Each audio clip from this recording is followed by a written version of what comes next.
Hey guys, how's it going? It's H-On here, and welcome back to my channel. Okay, so I have a really fun build that I've been blasting through campaign with that I'm dubbing the Wyvernmancer, so to speak. Okay, so if you know me, I like to make themed builds when I decide on what I'm playing in a new league. And when I saw the Druid Wyvern and its ability to produce power charges, I immediately wanted to do a Minion kind of build. Well, as I was going through campaign, something was born that I did not see coming, and it's been a lot of fun blasting me through everything. It's been really comfortable playing with very little deaths. And yeah, so without further ado, let's get to it. This is going to be a rough draft build here. Like I said, I've just been going through the campaign. I'm not really going to go through the items too much because I haven't really done any upgrading. I've been blasting through all content with very little upgrades. So I'm not really going to dive into that, except when I start this, I'm going to talk about this Anchorite Garb and its ability. 20% chance to gain a power charge on hit. And you lose all power charges when you reach maximum charges. It shocks you when you do reach maximum. This solves the main problem that the Wyvern Druid has. And if there's no bodies around to devour, then you can't get a power charge like in boss battles. And stunning. Maybe things are a little hard to stun sometimes, or you don't get the you stun something, but you missed a mechanic, of being able to blast them down with one of the breast attacks. But this fuels everything in this kit, and everything that I am building around the Druid Wyvernmancer stems from this unique artifact. So if you're going to play this, this is a must-have. I saw somebody doing like a mercenary gemling to help build the power charges, but I think this is much more reliable, fast, and efficient. And yeah, so the other thing I want to talk about real quick before I start showing you the gameplay is I want to get this passage tree out of the way because it's a lot. I decided to go the Oracle down the Unseen Path. The Unseen Path unlocks all these nodes that synergize with the minions and everything I got going on, and it works really well with this build, and it lets you kind of pick and choose different nodes that cater to how this works. And I'm sure this works really well with other builds as well, but I really like this path. And yeah, so I'm not gonna go into too much detail about everything because this is all a work in progress. I've been switching things around so many times to find what works well and what doesn't. But to kind of give you a quick overview, I am utilizing both breath attacks for this build. We are using the oil from the barrage to set fire to the ground with flaming minions. And then when I build up enough rage, I blast everything down with flame breath. Again, this is not optimized yet, so I'm going to do another video here when I go into mapping, which I'm about to do after a few of these, after this last area. I'm going to kind of condense this all down. But to give you a quick run through, we are building fire damage, we are building AoE, skill speed, and we are mainly cycling through power charges as much as we can to get our instant minions up. Now, I don't really use these skeletons. They're kind of just here for a buffer, but I do kind of want to keep them persistent because these act as a wall of defense for when I'm trying to do my wind-up for the oil barrage or the flame breath. And when I get more supports here, they'll be much better to use, but I'm mainly summoning zombies. So when I was first doing this, I hate zombies because they're really slow. So I don't use the zombies as like a persistent minion. I don't really care to have them out for extended periods of time. So I decided to make them flaming. And I did combine that with the oil barrage of this ability, and it really sets a fire to everything. And real quick, this build is really good if you like to play melee and range, because we're going to go through both of them. We're going to do our electrified rend attacks, and we are going to do ranged fire, lightning attacks as well. This build's really good to handle those situations. You know, when you're going through a campaign and you have a really good build, but sometimes you run into that boss that exploits your weakness. Well, this kind of solves all that problem. I've been able to beat the bosses like within the first or second try. A lot of times I die because of just being careless, trying to breath them down in one hit, and that's how I end up dying more than anything else.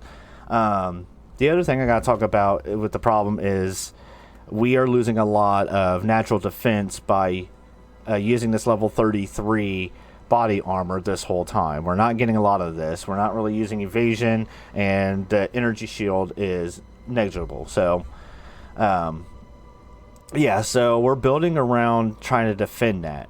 But going back to the passive tree here, I want to talk about how I've been able to counteract the small defenses of this class. First of all is the Zealot's Oath.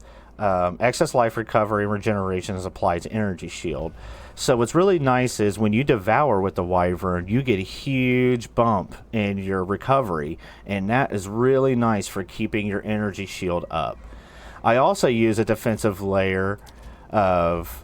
Where's my... yeah, here we go. I use a defensive layer with this Mind Over Matter. All damage taken from mana before life. So I'm also stacking mana as well, because this build doesn't really use a lot of mana, just a little bit, but not enough really to make it worrisome. So that mana kind of acts as another 722 buffer, and this helps with the spike damage of some of the monsters that I fight. So as I'm building this out, I'm kind of getting gear and taking nodes that help with that. I'm at a point now where I'm pretty comfortable in all situations. So, yeah, so I'm kind of leaning back into more of the offensive side now that I've taken care of my defenses. This is all going to come out in the gameplay here. So I think I'm just going to run through it and kind of show you. I don't know if I'm going to talk about too much because I have a hard time playing. And, yeah. I have a hard time playing and clicking buttons at the same time, especially when I'm trying to explain things. Yeah, that's all right though, because this build's so good. There's another notable I'm going to take that makes this last forever. All right, let's go ahead and summon our zombies here. Let's spit some oil breath on them. Oh, I forgot I'm playing different. Here we go. I go back and forth between playing mouse and keyboard to controllers, so I get a little confused when I play here sometimes. I play with the controller when I'm in bed, but when I'm on PC, I go ahead and go back to my mouse and keyboard. Let's see. Let's go ahead. Since we found it, let's go ahead and go through here. So, yes. So when I tend to come across groups of mobs, I will summon my minions. Actually, first, I like to hit like a group with the oil barrage. Get it down there. The oil barrage counts as a hit. So that will give me power charges. And because of that,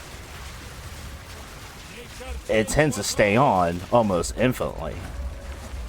This is nice if you don't want to play the melee style that I was talking about, or if things are too dangerous to get up close to, and that will happen. Well, but when I am melee, then I will build my rage. Let's get some minions out here. Get a little buffer here. Yep. See that oil, all the minions just spawn. It's really good. All right, let's get this guy. Let's get Monkey Man down here. The minions help as a buffer, so it's always good to have some. The zombies are the fire starter, and they do a lot of damage too. I've been pumping a lot of life into those ones, into my minions. Oop, got froze there. Okay, so I took some damage. See, things get a little tough here, but that's alright. I already got my energy shield back. No big deal. No big deal. Alright, I got full rage, so might as well go do some flame breath here.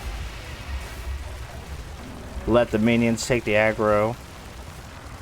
fly around. I don't really need to spend all that. Alright, let's go ahead. Get some flaming ones out there. Melee attacks, everything is building up. There we go.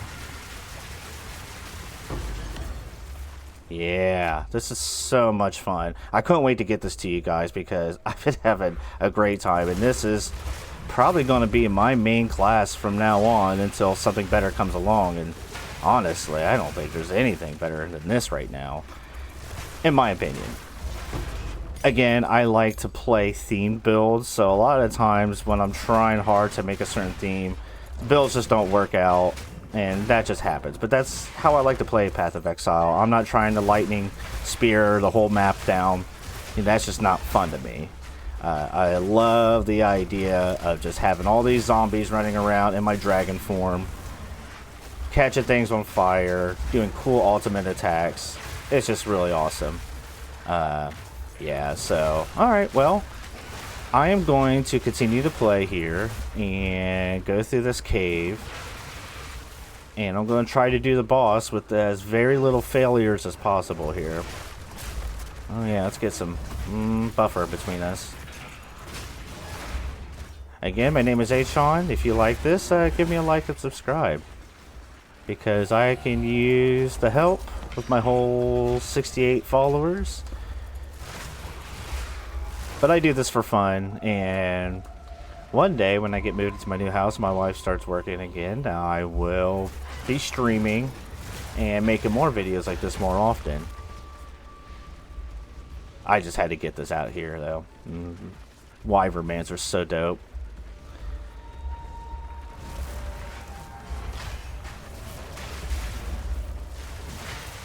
You always have breath up. Always have breath up. That chest piece solves the whole problem with the power charge buildup.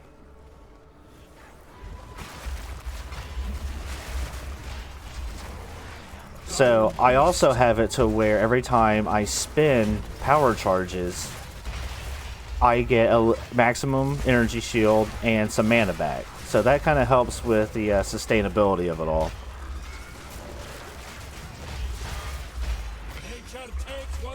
Yeah, and again, my gear is definitely not optimized. I have slots that still need to be filled with ruins. I have not everything is fully. You know what? I'm gonna go straight into breath after that. Just burn it all down. It's really cool. This can't be. It can't be. I mean, it's got to get nerfed at some point, right? I try not to devour as much as possible because devour tends to give me my max power charges right away. But it's really good for building up my energy shield with that notable that I mentioned earlier. Yeah, it's a lot of fun. I don't know if it's me, but I feel like I'm not getting like support gems like I used to. I used to feel like I got enough to like really experiment. Oh, see, didn't need to eat that. But that's alright. The shock's not too bad. I keep my minions and everything keeps distant from me. So I can deal with it. Alright. Am I heading to the boss arena here? Is this a boss arena? Let's do this. Oh, here we go. The ultimate fucking test.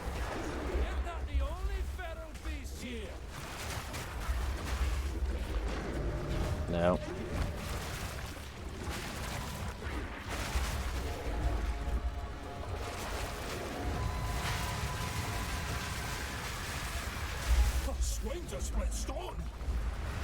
Let's get those up.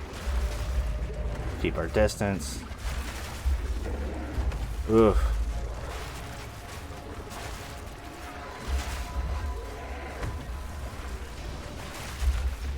So I could just stay close and attack them. Here we go.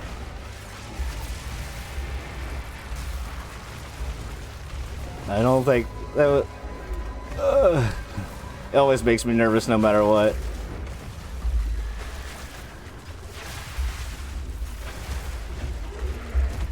It's alright, we're gonna just beast his ass down. Let's eat him. He's pretty easy, but man, whew, I always get nervous fighting him. Well, okay, well, I think that gave you a pretty good idea of what this build is like. Let me know how I could do different, what items I can use. There's a lot of different nuances that could be done with this build. Again, with the Oracle Druid, there's so many different things you can work with this build, and it's been absolutely fantastic to play. So, yeah. All right, that's all I got for you today. Thanks again for watching. H on out.